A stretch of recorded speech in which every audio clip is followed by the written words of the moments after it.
अस्सलाम वालेकुम। आप देख रहे हैं मेरा यूट्यूब चैनल और मैं हूं मोहम्मद अरसलान फ़ारूक। नाज़रीन, आपको हर बार इंशाअल्लाह गैर जानिबदार किस्म का तज्ज़िया और बेहतर तौर पर जो हक़ाइक़ होंगे उनसे आगाही इस चैनल के ज़रिए से मिला करेगी। वो तमाम बातें जो कि मिस रिपोर्ट होती हैं हमारे टीवी चैनल्स के ऊपर और हमारे सोशल मीडिया के ऊपर भी आपको कोशिश करेंगे कि जो दुरुस्त हक़ाइक़ हैं उनके मुतालिक आगाह किया जाए।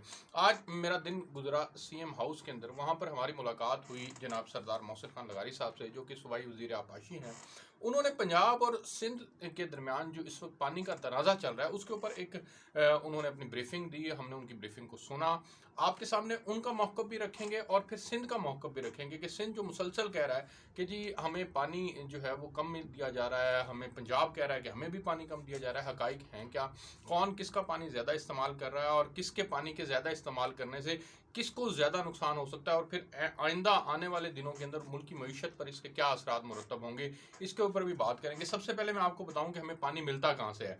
हमें पानी मिलता है ग्लेशियर से। ग्लेशियर्स पिघलते हैं, गर्मी पड़ती है, ग्लेशियर्स पिघलते हैं और फिर वो मुख्तलिफ छोटे नदी नालों से होते हुए हमारे दरियाओं के अंदर पानी आता है। और फिर दूसरा, हमें जो पानी मिलने का मेन सोर्स है वो हमारी मानसून की बारिशें हैं। मानसून की बारिशें हमारे मुल्क के अंदर होती हैं, वाफर मकदार के अंदर होती हैं और फिर ये जो ग्लेशियर्स पिघलते हैं यहाँ से भी हमें वाफर मकदार के अंदर पानी मिलता है। इससे हम किसी हद तक अपनी ज़रूरियात को पूरा भी करते हैं। मैं आपको एक बात बड़ी अहम बताता चलूँ कि अगर हमारे पास तरबेला और मंगला के अलावा बड़े बड़े रिजर्वायर्स हों तो हम वो पानी जो हर साल समंदर के अंदर चला जाता है उसको भी हम महफूज कर सकते हैं और उसको अपनी फसलों के लिए इस्तेमाल कर सकते हैं। बेशुमार बहुत बड़ा डाटा है जो कि मैं आपके साथ शेयर कर सकता हूँ, लेकिन आपको सिर्फ एक पिछले साल का डाटा मैं बताता चलूँ कि अगर हमारे पास रिजर्वायर्स होते तो हम एक बेहतर तौर पर जो है वो कैपेसिटी बिल्डिंग अपनी करते, तो फिर हमें कम से कम पानी की शॉर्टेज का मसला सामने ना करना पड़ता। पिछले साल 15.5 मिलियन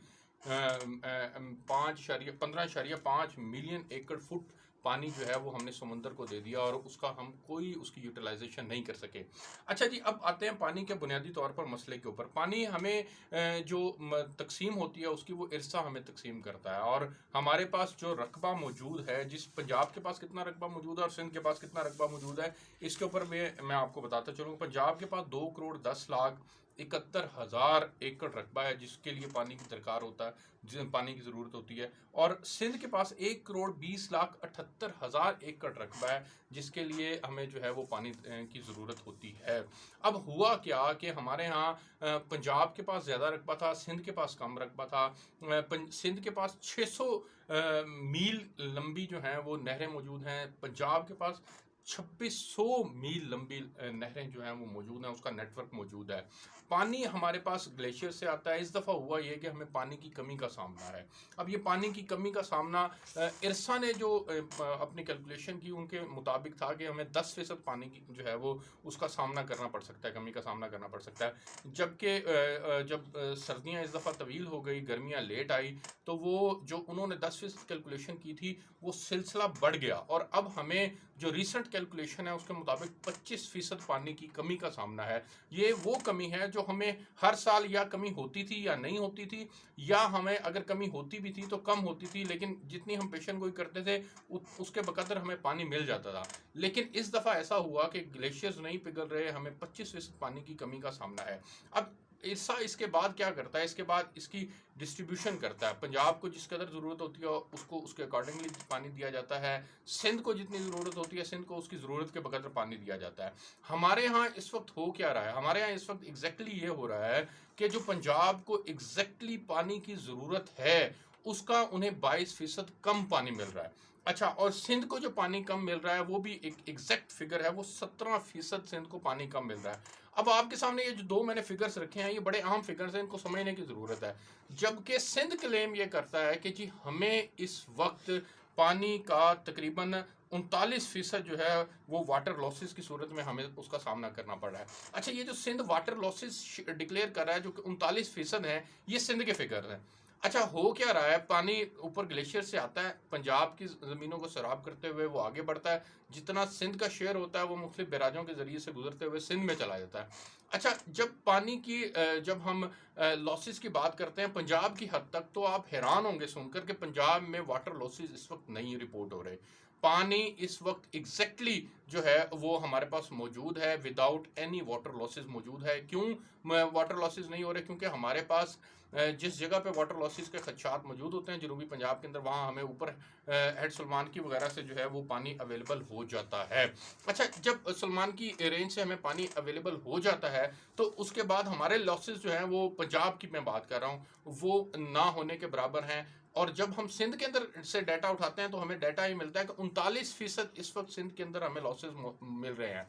पंजाब की ये डिमांड है कि जो सिंध डाटा शो कर रहा है उसके ऊपर ऐसा दोबारा से तहकीकात करे, वो अपना इंडिपेंडेंट या तो ऑब्जर्वर बिठाए और फिर वो तहकीकात करें और पता करें कि एग्जैक्टली 39% है या नहीं। क्योंकि पंजाब से जब सिंध के अंदर दाखिल हो रहा है तो पंजाब में वाटर लॉसेज तो ना होने के बराबर हैं और सिंध के अंदर 39% है, तो वो एग्जैक्टली वो सिचुएशन जो है वो डिस्टर्ब कहाँ से हो रही है उसको मैयर करने की ज़रूरत है। उसमें इरसा ने अपना किरदार अदा करना है। अच्छा, इरसा क्या है?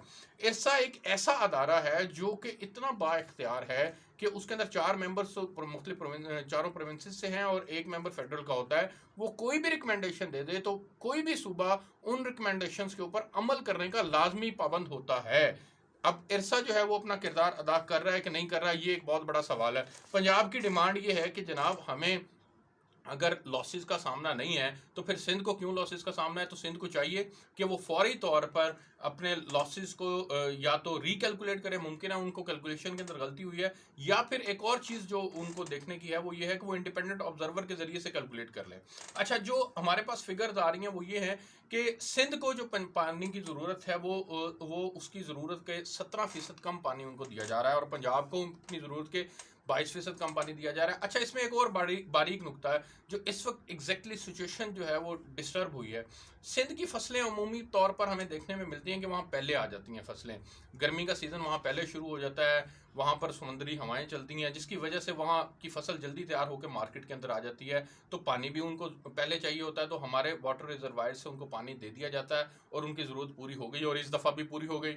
जबकि पंजाब की फसल लेट आती है, एक माह का फ़र्क है इन दोनों के अंदर। और इरसा जो अपने कैलकुलेशंस करता है पानी की, वो 10 दिन के अंदर कैलकुलेट करता है, हर 10 दिन के बाद वो अपना चार्ट अपडेट करता है। तो पंजाब को पर्टिकुलरली इस वक्त पानी की ज़रूरत थी और उनको पानी नहीं मिला। अब आगे अगले सीज़न की हम बात करते हैं कि एग्जैक्टली अगले सीज़न में होगा क्या। एक तो इस बात को देखने की ज़रूरत है। दूसरा, आगे फिर हमें पंजाब के अंदर मुख्तलिफ फसलों की तरफ हम बढ़ रहे हैं जिसके अंदर हमें चावल की फसल है और फिर चावल के बाद हम दोबारा जो है वो गंदम की तरफ ट्रैवल करेंगे। उसमें इरसा ने अब अपना किरदार अदा करना है, वरना अदरवाइज क्या होगा? वरना अदरवाइज हमें अब हमारी इकॉनमी जो है वो डिस्टर्ब हो सकती है। हमारी फसल, अगर हमारे खेतों को उस तरह से पानी ना मिला, अगर उस तरह जो ज़रूरत के बकदर पानी है वो अगर ना मिला तो फिर मसाइल का सामना करना पड़ सकता है। पानी की तकसीम के ऊपर ये जो झूठ बोला जा रहा है, इस झूठ को बंद करना चाहिए, फौरी तौर पर बंद होना चाहिए। अगर ये फौरी तौर पर झूठ बोलना बंद नहीं किया गया तो क्योंकि ये मामले को पॉलिटिसाइज कर रहे हैं, ये आवाम की बेहतरी के लिए ये बातें नहीं की जा रही, ये बिला वजह हालात को ख़राब करने की तरफ बात की जा रही है। बिला वजह लोगों के दरमियान जो है वो सूबों के दरमियान पर्टिकुलरली अगर मैं बात करूं तो ये ट्रस्ट डेफिसिट जो है वो हो रहा है, जिसकी वजह से आप ये कह रहे हैं कि सिंध वाले ये कह रहे हैं कि पंजाब उनका हक ले रहा है और पंजाब वाले ये कह रहे हैं कि जी सिंध हमारे साथ ज्यादती कर रहा है। तो इसमें इंडिपेंडेंट ऑब्जर्वर्स को बैठकर इस फैसले को करने की ज़रूरत है। पर्टिकुलरली मैं चाहूँगा कि फेडरेशन जो है वो इसमें आगे बढ़कर रोल प्ले करे। अच्छा जी, हुआ ये है कि एक और जो बड़ी अहम चीज़ वो जिसके ऊपर ज़रूरत देने की बहुत ज़्यादा हमें जो है वो ज़रूरत है, वो है कि हम अपनी कैपेसिटी बिल्डिंग करें, हम अपने वाटर रिजर्वायर्स को बढ़ाएं।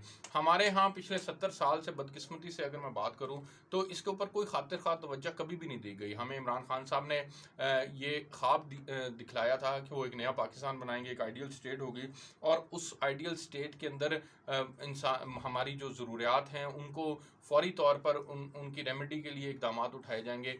गो के हम महमद डैम बना रहे हैं, गो के हम जो है वो कैपेसिटी बिल्डिंग कर रहे हैं, तरबेला की सफाई की बात भी की जा रही है, मंगला की सफाई की बात भी की जा रही है। इसी तरह से हम गिलगित बल्तिस्तान के अंदर भी डैम्स बना रहे हैं, छोटे बड़े डैम्स के ऊपर बात की जा रही है, पंजाब के अंदर भी छोटे डैम्स बन रहे हैं।